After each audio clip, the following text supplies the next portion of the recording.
বিশ্বের সবচেয়ে অদ্ভুত 10টি বাইক যা আপনি জীবনে প্রথমবারের মতো দেখতে পাবেন। 10 নম্বর, রাইনো বাইক। রাইনো মোটরসের তৈরি এই বাইকটি সকল বাইকের মধ্যে সেরা। এটি অন্যান্য বাইক থেকে একটু আলাদা, কারণ এই বাইকটিতে কেবল একটি টায়ার লাগানো আছে এবং এই বাইকটি নিয়ন্ত্রণ করাও বেশ সহজ। হ্যাঁ, এই বাইকটিতে এমন অনেক সেন্সর লাগানো আছে যার কারণে এই বাইকটি খুব সহজেই ভারসাম্য রাখতে পারে। আসুন আমরা আপনাকে বলি যে এই বাইকটি সাধারণ বাইকের চেয়ে অনেক দ্রুতও চলতে পারে। বাইকটির গতি কিন্তু অনেক বেশি। একটি চাকা থাকা সত্ত্বেও এই বাইকে পড়ে যাওয়ার কোনো ভয় নেই এবং আপনি সহজেই এটি চালাতেও পারবেন। শুরুতে একটু অনুশীলন করলেই হবে। 9 নম্বর, hydrostatic twin turbo diesel bike. যেহেতু বাইকটির নাম লম্বা, একইভাবে এই বাইকটিও লম্বা আর চওড়াও বটে। এই বাইকটি সাধারণ বাইকের তুলনায় অনেক বড় এবং এটা ডিজেল চালিত বাইক। আমি আপনাকে বলি যে এই বাইকের গতিও কিন্তু অনেক বেশি। এই বাইকটি 150 কিলোমিটার প্রতি ঘন্টায় গতিতে চলে আর এটা একটা অডি বাইক। 8 নম্বর, BMW C02। BMW লিমিটেডের এই মোটরসাইকেলটি পেট্রোল বা ডিজেলে নয়, বিদ্যুতে চলে। BMW এর এই ইলেকট্রিক বাইকটি অনেক দামি, যার কারণে শুধুমাত্র ধনী ব্যক্তিরাই এটি কিনতে পারবেন। আপনিও এটি কিনতে পারেন, তবে দামি হওয়ার পাশাপাশি এর দুর্দান্ত বৈশিষ্ট্যও রয়েছে। এর নকশা বেশ অনন্য। তাছাড়া বৈদ্যুতিক হওয়া সত্ত্বেও এটি দ্রুত চলতে পারে। শুধু তাই নয়, এতে আধুনিক হ্যান্ডেলিং বৈশিষ্ট্য প্রদান করা হয়েছে, যার কারণে এটি পরিচালনা করা সহজ এবং এটি পরিচালনার অভিজ্ঞতা আরও মজার। 7 নম্বর, চ্যাপ ই বাইক। এই বাইকটি দেখতে সাইকেলের মতো হতে পারে, কিন্তু বাস্তবে এটি একটি বৈদ্যুতিক বাইক যেখানে সবকিছু টায়ারেই লাগানো রয়েছে এবং এটি দেখতে খুবই সাধারণ, কিন্তু বসার কুশনটি খুব অদ্ভুত অবস্থানে রাখা হয়েছে। সামগ্রিকভাবে এই ইলেকট্রিক বাইকটি অদ্ভুত এবং উন্নত উভয়ই। এই বাইকটি চালানো অনেক মজার। বাইকটির পেছনে একটি মোটা চাকা এবং সামনে একটি পাতলা চাকা রয়েছে এবং এটা দেখতে খুবই স্টাইলিশ।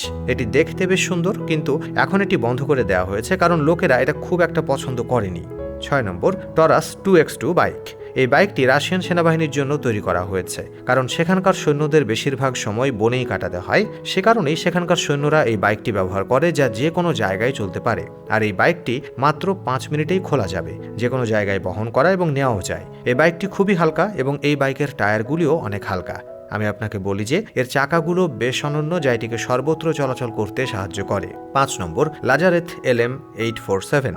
এই বাইকটি অন্য সব বাইক থেকে সম্পূর্ণ আলাদা, কারণ এই বাইকের ডিজাইন খুবই আকর্ষণীয়। আর এই বাইকটির দৈর্ঘ্য প্রায় 8 ফুট 5 ইঞ্চি এবং এর ওজন প্রায় 400 কিলোগ্রাম। আমি আপনাকে বলি যে এতে 2টি নয় 4টি টায়ার রয়েছে, যা এই বাইকটিকে আরও শক্তিশালী করে তোলে। এটিকে অন্যান্য বাইক থেকে সম্পূর্ণ আলাদাও করে তোলে।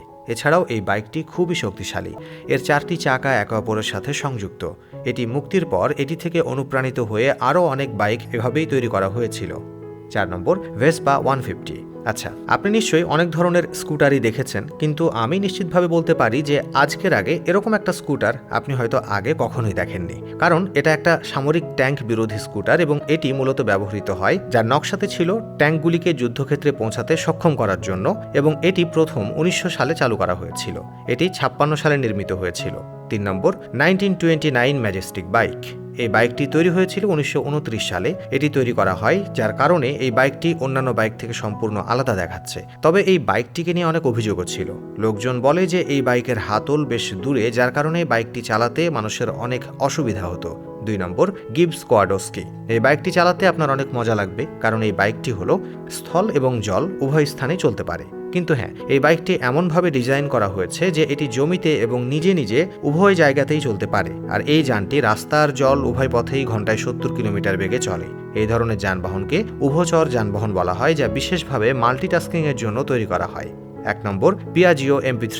এটি একটি 3 চাকার মোটরসাইকেল। এই বাইকটির সবচেয়ে বিশেষ দিক হলো সামনের দিকে 2টি টায়ার লাগানো রয়েছে এবং পিছনে একটি টায়ার লাগানো আছে। এই বাইকটির লুক অন্যান্য মোটরসাইকেল থেকে আলাদা। এছাড়াও 3টি টায়ারের কারণে এটি অন্যান্য বাইকের থেকে আলাদা দেখায়। আর আমি আপনাকে বলি যে এতে এরকম অনেক সেন্সর ইনস্টল করা হয়েছে, যার কারণে এই বাইকটি সহজেই ভারসাম্যপূর্ণ হয়ে ওঠে। এর মানে হলো আপনি সহজেই এই বাইকটির ভারসাম্য বজায় রাখতে পারবেন। আপনি যদি এখন পর্যন্ত ভিডিওটি দেখছেন, তাহলে ভিডিওটি লাইক আর শেয়ার করতে ভুলবেন না। ধন্যবাদ।